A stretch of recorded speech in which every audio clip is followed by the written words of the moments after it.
Welcome to the Power of Healing Your Energy show. I'm Christine. I'm a spiritual medium, intuitive energy coach, old soul healer, and soul purpose mentor.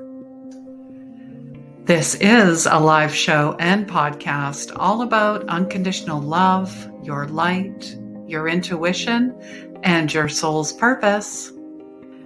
Season 3, episode 98 welcomes David Combs, songwriter, photographer, and author of Rachel's song, how this song has transformed the lives of millions of people all over the world. He has also turned it into a new book, Touched by the Music, how the story and music of Rachel's song can change your life.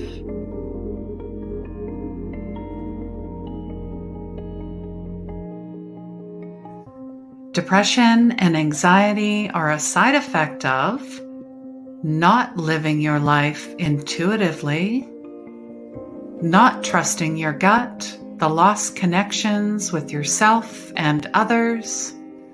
And I truly believe healing is the end of conflict within yourself, and that healing begins where the ego ends. Replays can be found on my Facebook and YouTube pages.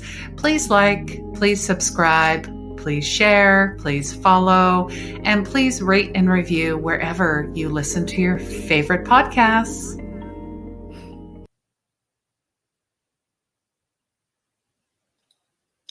Hello, everyone. Come on in. Yes, it is episode 98, and it is also Wednesday, November 17th, 2021. First and foremost, I want to send prayers, healings, blessings to everyone that has been affected by the British Columbia floods. Specifically, I am in Abbotsford, where they were hit very hard. They were hit hard in Hope. They were also hit hard in Merritt, in Princeton. The Coquihalla was taken out as well. And I have left a GoFundMe. Or you can donate to your local Red Cross as well.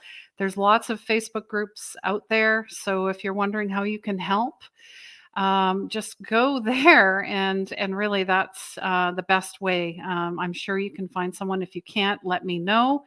And yes, this is something that many, as I looked at some of the websites, did not predict until 2100. Well, they're 80 years early. How can you predict anything, really? Even if you're psychic, okay? So you have an intuition of what's going on with the earth, right? So Mother Earth, Gaia, is reclaiming what's hers, because just a little bit of backstory about Abbotsford I didn't know is that lake was actually drained so it could be farmland. And the whole Fraser Valley, all the way out to Vancouver to Hope, is a floodplain. So, us humans thinking we can control everything and use the earth as we please, we are seeing the effects of it. Anyways, that is going to be a whole nother topic. Today, we are going to talk about music. Because anytime, we are in fight, flight, or freeze, we're stressed, we're anxious, we're depressed, we're in trauma, music, I don't know about you, transforms me, transcends, it heals, it uplifts you from the darkest places. It gets you motivated when you need a kick in the pants. Like, you have your playlist. You share with me what your playlist is. What do you love about music? And really what music has done for you, the lives of millions. What kind of music do you love? I love all kinds. It's soothing for plants, for people, for animals, for everybody. So really it is a absolute healing frequency, no matter what type of music it is. So, and if you're here, you're on the replay, just let us know. Let us know where you're from. Please share this out, because we want to get this out to as many people as possible, especially at this time. And my guest, Dave Combs, he is a songwriter, photographer. Like I said, I'm just going to bring him in, and he's got a few little treats for us as well. So welcome, Dave. Thank you. It's great to be here. And well, everyone knows where I am in the world. Where are you in the world? I always ask. Well, I am in the great state of North Carolina, right, pretty smack in the middle of it. There's it's called the Piedmont Triad, and I live in with my wife here in Winston-Salem, North Carolina.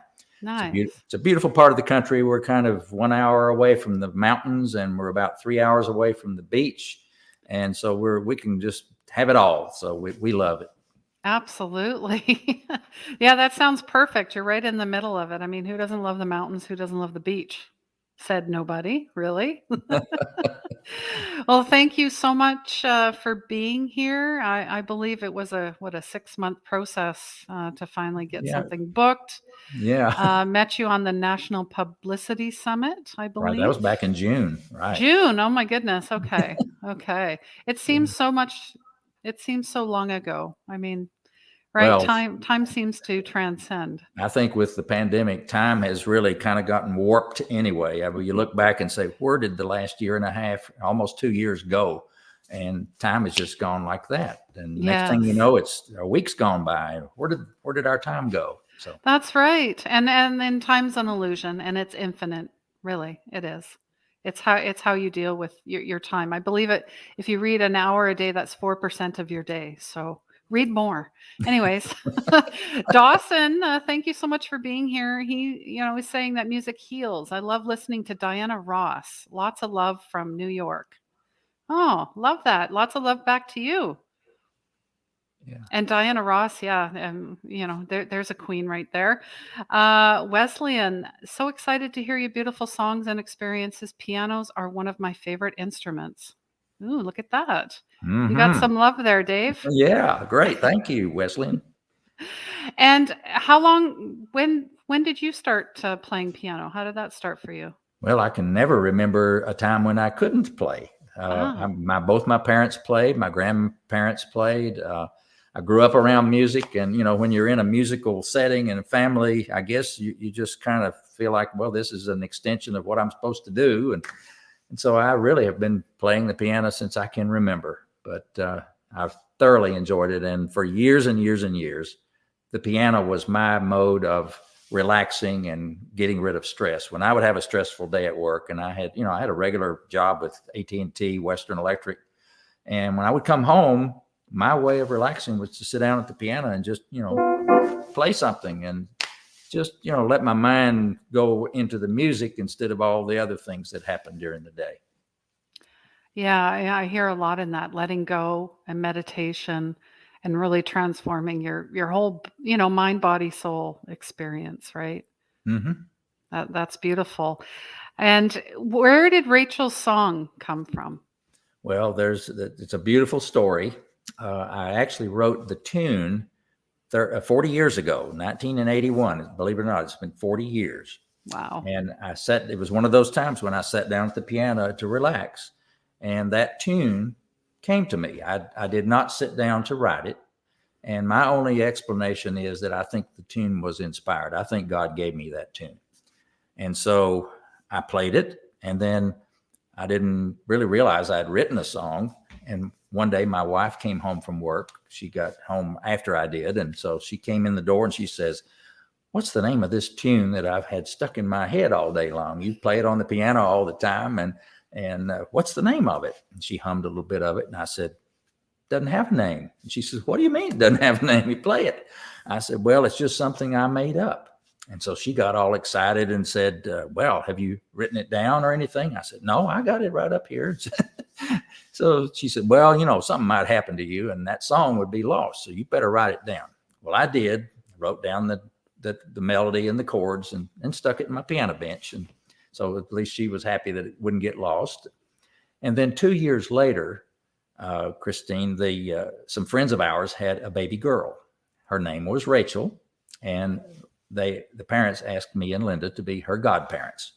And so obviously we accept that responsibility. And so at her christening service, we're sitting there in the church, and at the front of the church is a grand piano sitting in the front.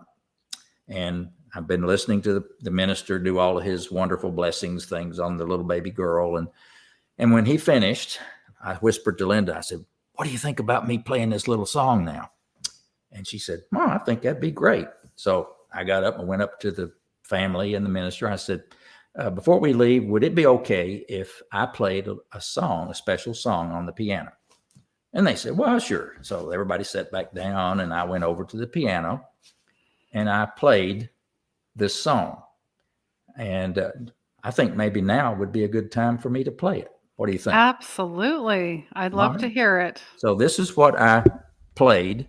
I'm going to move my microphone so it'll sound a little bit better. But this is the song that I played. And at the end of the song, I said, from now on, we're going to call this song Rachel's Song. And that's how it got its name. But let me play it for you. All right.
Wow.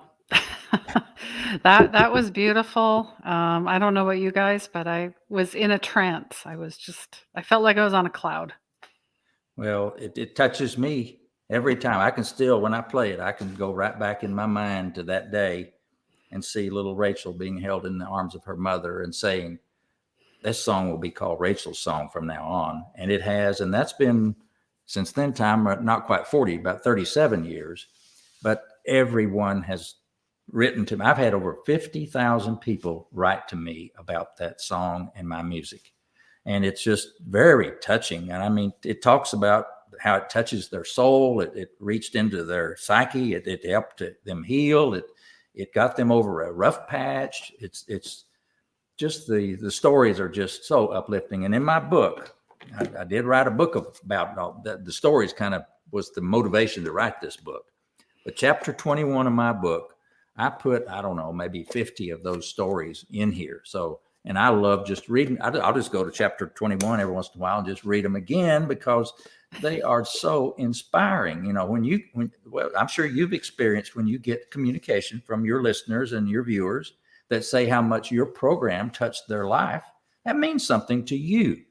And there's a connection there. And so that's why I wrote the book. It's a journey with a song that started 40 years ago and is never ended, and it probably never will end.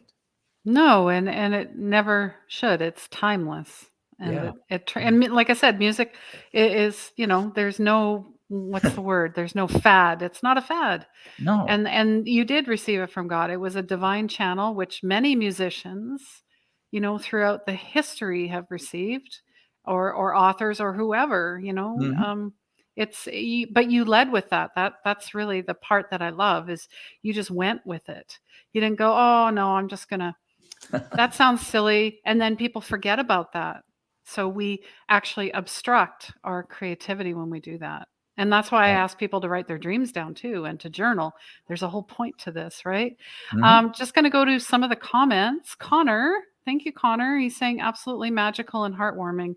This song sounds like a blooming bright meadow. Wow. With a hint of melancholic nostalgia dashed with high hopes for the future from heaven. Wow. Wow. Sounds like a one. Oh, yeah. Goodness. My goodness. Yes. Madeline is just saying absolutely beautiful. Thank you, Madeline, for being here, by the way. And Dawson, wow, I didn't want it to end so gorgeous. Dave, you are blessed. Thank you. Thank you, Dawson. And you definitely are. And it's look, what were some of the, I guess, the highlights? I mean, not only were you, did Jack Canfield, he co-authored, did he write the foreword for your He book? wrote the foreword to my book, and it's interesting because you may remember I met Jack about this time last year at a retreat, and it was a virtual retreat. But Jack and I just became fast friends, and Jack, he don't wait for anything. He immediately went on and got iTunes and downloaded Rachel's song. And he told me, he says, I listened to it once. And he said, wow. And then I listened to it again. Said, wow, again. So he was really not impressed. He was very moved by the music. And so he said, Dave, you just got to do something. I mean, he thought that my stories that I had accumulated and my music, he said, you just got to get this out there. So, and I said, okay, Jack, will you write the foreword to my book for me? And he says, well, you write it first and then I'll see. But apparently he loved it. And so he was gracious enough to write the foreword to my book. So I guess when you have the best-selling author in the whole world write your foreword, that's pretty good territory. Yeah, absolutely. And the interview with Jack is on YouTube as well. Right. I've seen that. Yes. Yeah. Mm-hmm. And then I've also put your website in. And if anybody wants to purchase your book, it's out on Amazon. So I've put all the links for that.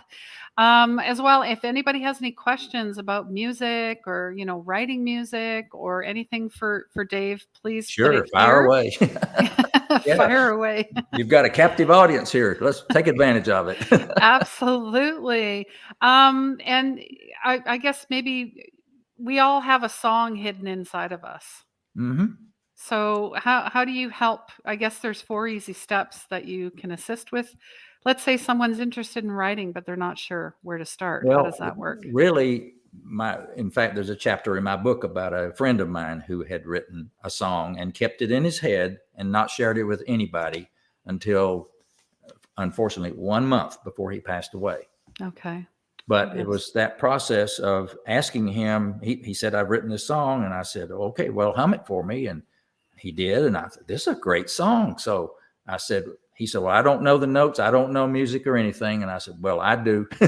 And I will help you out. So I jumped on it immediately and wrote it down and got the music written down and actually played a little arrangement of it for him. And then I sent it to my friend Gary Prim in Nashville, who has been the artist on all of my recordings. And Gary is such a gifted and wonderful person. He's just a terrific musician. He's played on all kinds of famous recording artist albums. He's a studio musician, but he's also a songwriter too. But anyway, he took this song that I had gotten from my friend Jim, and I said, well, Jim is apparently on his deathbed and is in and out of consciousness, and I don't even know whether he'll be able to hear it or not, but would you record your rendition of Jim's song for me? And he did that, sent me the MP3 file. I sent it to the family. They played it for Jim on his deathbed, and it was played continuously until he passed away. So there is a story about somebody's song that now has been captured, and his family can enjoy that song from their grandfather and their father forever. I mean, it's there and for them. And I would say for anybody who has this song humming, running around in your head, that find you a musician. There are lots of musicians around that are very talented. Just hum it for them and say, well, what do you think about this? And most of the time they'll say, well, I'll write that down for you and whatever. So there are ways to take your little song and find a musician to help you get it out. Because who knows, you may have a hit song rattle around in your head. So you need to get it out. That's true. To not, don't keep the music hidden. Mm-hmm. I think of Leo Tolstoy when he wrote the Man's Search for Meaning. He wrote that book. It's the same idea, and Wayne Dyer talks about it too, is don't die with the music still left in you, whatever that happens to be. Go create, go write, go whatever, go climb that mountain, whatever it is, go do it. Mm-hmm. And don't be afraid to go through a door when it opens and see what's on the other side. Too many people, I think, are so afraid of what they don't know about something, and they won't take the step to go in and find out. And I'm afraid that so many good things that could have happened kind of die because somebody did not take action to go take that step and explore the possibilities. That's just been something that I've fortunately been able to do. And so a lot of it, I have to give credit to my wife, Linda. She's the great encourager. She's the one that says, you need to get this out. You need to write this book. You need to do this. So we work together really well. And she's a real partner in that creation process. Oh, that's lovely that you have a partner. That's really important. A supporter of each other, right? That's right. Lovely. Dawson is just asking, do you have any musical inspirations? He's asking you and me and maybe for everybody who's listening. I guess I'll let you go first. Are there some people that are just really stand out for you?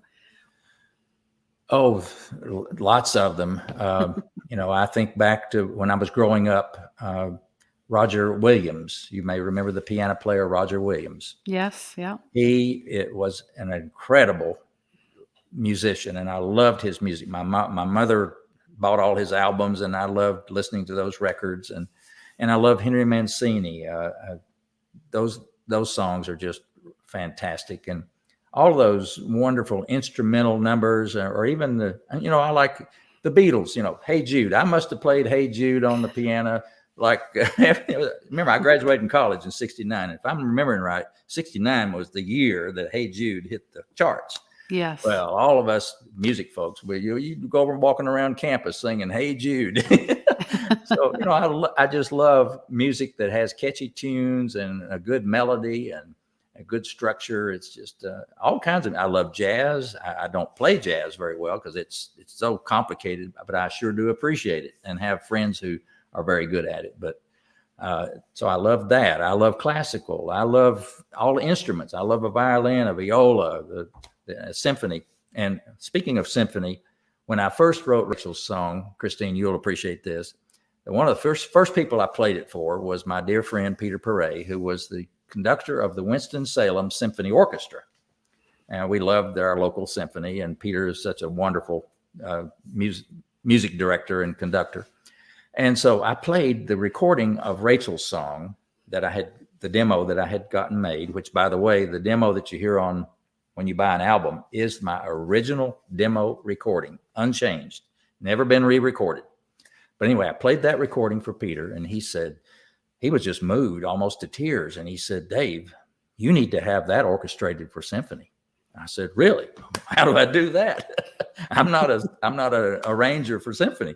And he said, well, I know just the person, and his name is Fred Tanner, and he's the head of the music department at Winston-Salem State University. Go see Fred. So I did. So I took my cassette tape, and I walked in Fred's office, and I said, Peter Perez says, you need to hear this song. And he said, okay, let's hear it. So he played it. And now here's a guy that he's the head of the music department for the university. So he doesn't have time to do an arrangement for somebody like me or the song or whatever. I knew he was very, very busy. And so he finished listening to the song, and I could tell by the look on his face, he was moved by the music. He looked at me and he says, Dave, I don't have time to do this, but I have to do this. Aw.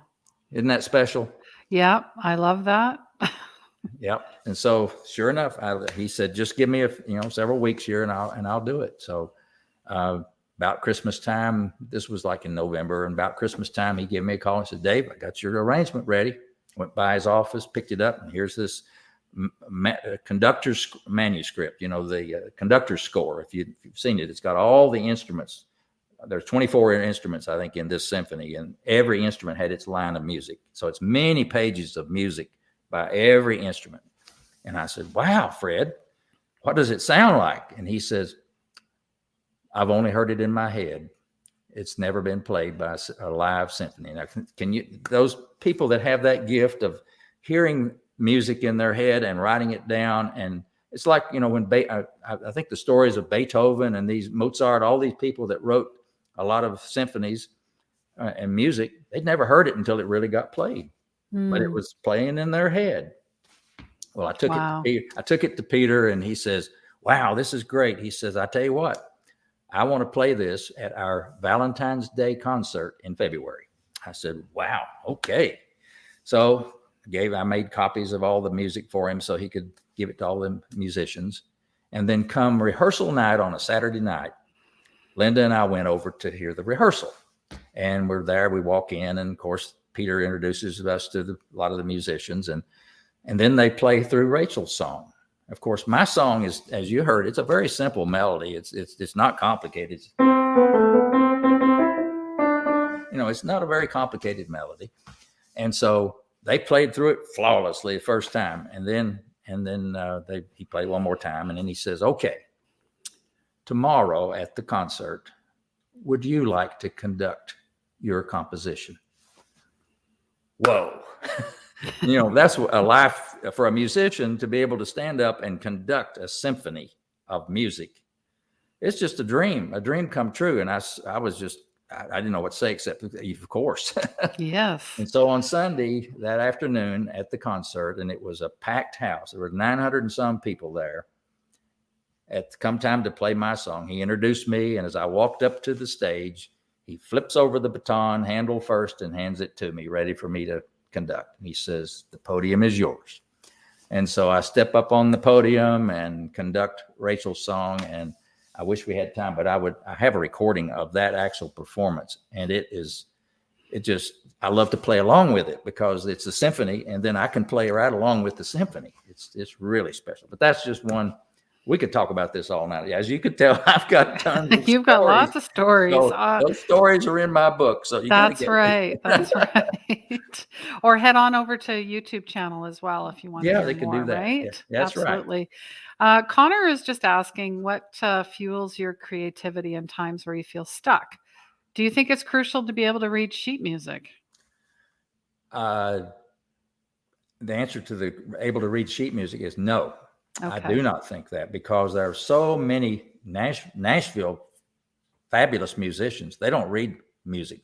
Gary Prim can read some music. I mean, he's not unable to read, but he plays by ear. He knows the music comes out of his mind and his creativity, and so he's not stuck with the notes that are on paper. So it's okay, and I think it's very helpful to be able to read sheet music so that you can appreciate what you've just done. But you can always get somebody else to transcribe what you just did and put it in sheet music form. But in terms of what fuels my creativity, a lot of times it's just this. I'll sit at the piano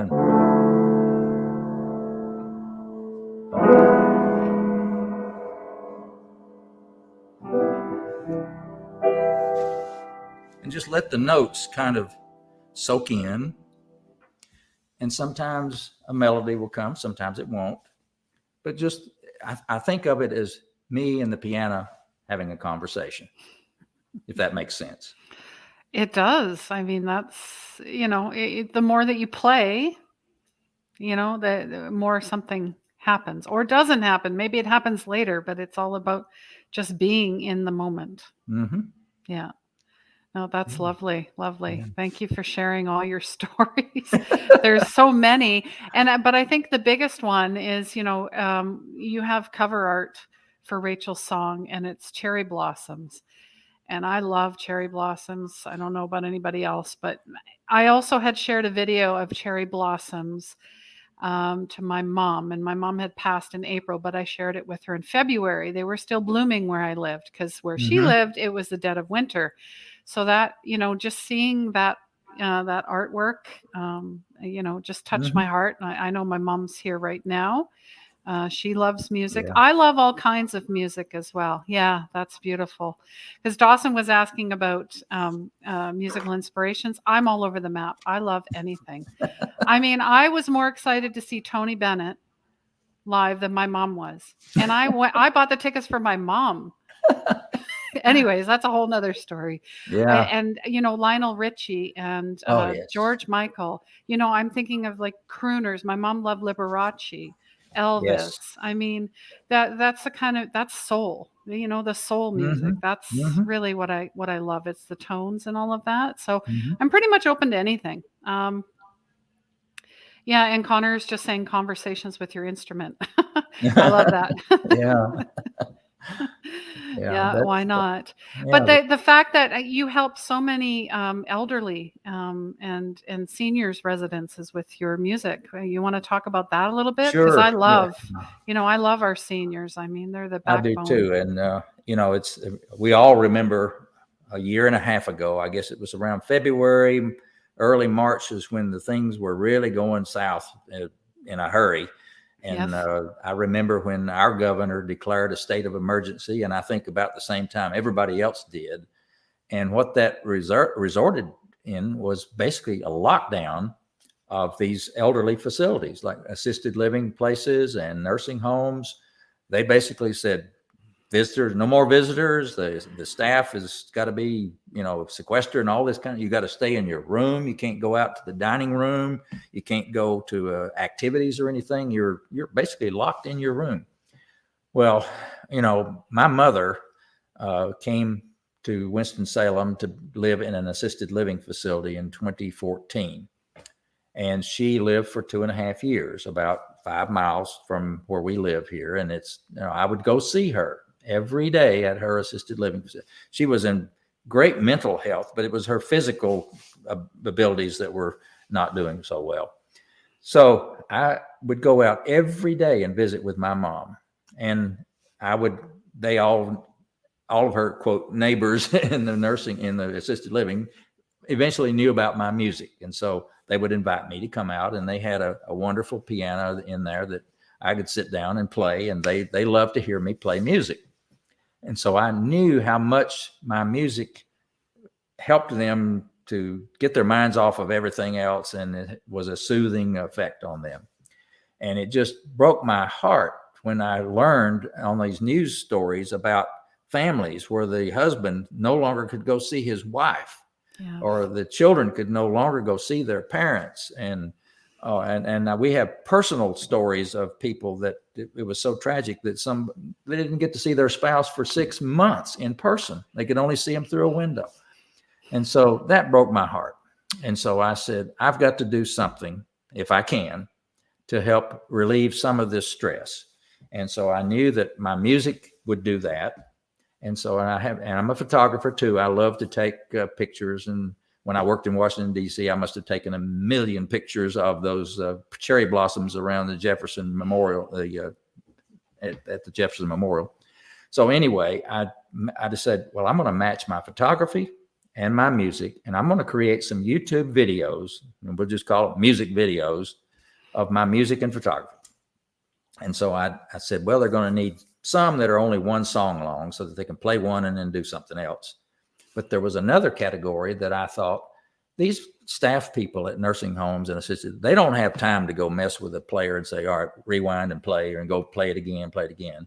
So I made videos of my music and photography that would play for 6.5 to 7 hours. Wow. You put it on and you just push play and you walk away and it's playing all day long. You don't have to worry about it. And the same, they could play it in their rooms. They could put it up on a big screen in an auditorium, wherever.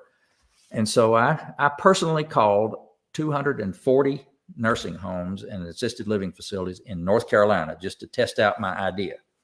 And I didn't speak to just anybody. I said, I want to speak to the activity director.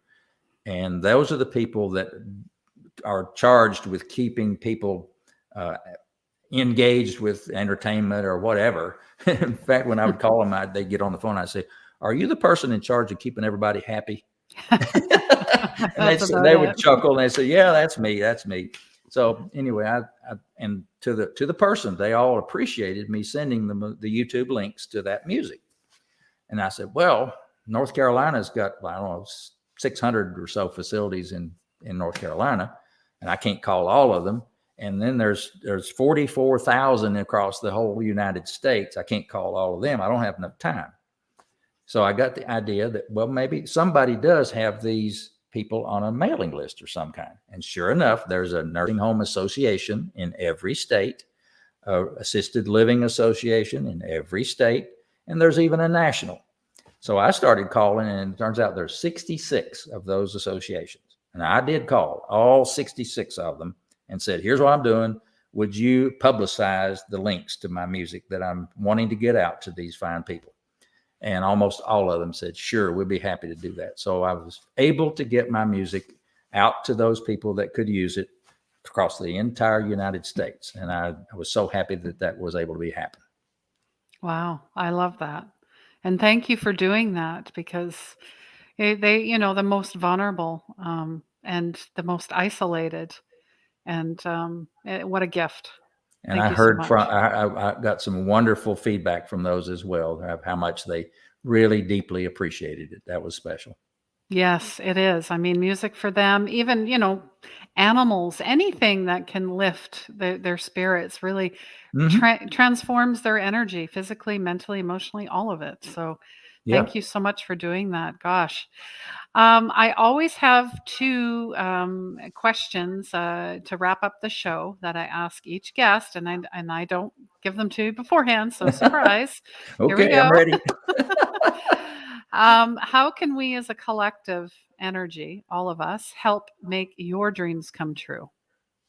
Do you have, like, I always call it a Moby Dick. Is there something that you need some help with or would love to see in the world? Well, I really feel like that first of all, I was given the song, and I feel like Rachel's song was given to me for a reason. So it's not a song that I should just, put it in the piano bench and leave it alone. So I think that the good Lord also entrusted me with getting that song out to where it was going to be able to help people. And so I think the main thing that folks can do to help me, or it's not really help me, but to help other people, is to spread the word. Share this YouTube video with all your friends. Tell all your friends to share it with their friends. And let's get this spread around. And I think that would do more for me than anything, if I could just see that other people felt strongly enough about it to share it with their friends. Absolutely. And especially maybe they're wondering, how can I help this loved one, or how can I help a friend or someone that's isolated? You just share this, share his music, and you just never know, that one small gesture, it creates a ripple, and that we need more ripples. We need You're more right. ripples out there. Exactly. All right. And last question, what does magic mean to you? Magic is when something occurs that you were totally unexpecting. And I don't, sometimes magic has a negative or a dark connotation to it. But to me, magic is like, for example, when I observed Gary Prim playing my song that I had never heard anybody else play but me in the studio, recording Rachel's song, like you hear on the album. And the effect that had on me to realize that what I was listening to was something that I created, but the magic was that it somebody else took it and made it into something that was even larger and more special than what I had ever envisioned. And so to me, that's the connotation that I think of when the magic happens. It's if you ever have a chance to go to a recording session in Nashville, New York, Los Angeles, Atlanta, wherever, take advantage of it. You will not believe. It's like going to the birth of a baby, because you're going to hear something created that is spectacular and beautiful that the world has never heard before. It's magic. Yeah, I love that. And magic for me is really love and light. It's all about love, it's all about light, and that's it. All right. Well, thank you so much for being on the show. Again, I've shared all the links for his website, for YouTube. Go have a listen. Go share this out, please, and as well as the new book. So looking forward to reading that. And is there anything else you want to share with us before we say goodbye?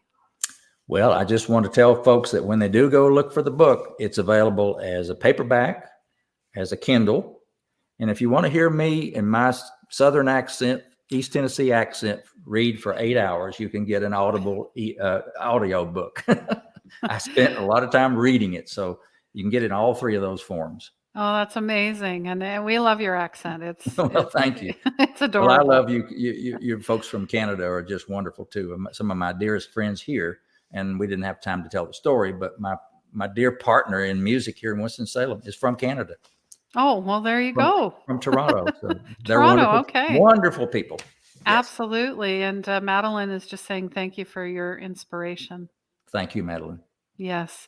All right, everyone. Thank you so much for being here. Again, please share this out. If you have a guest that you'd love to have on the show, please send them my way. You can, send me a video message, an audio, whatever it happens to be, or, good old fashioned text.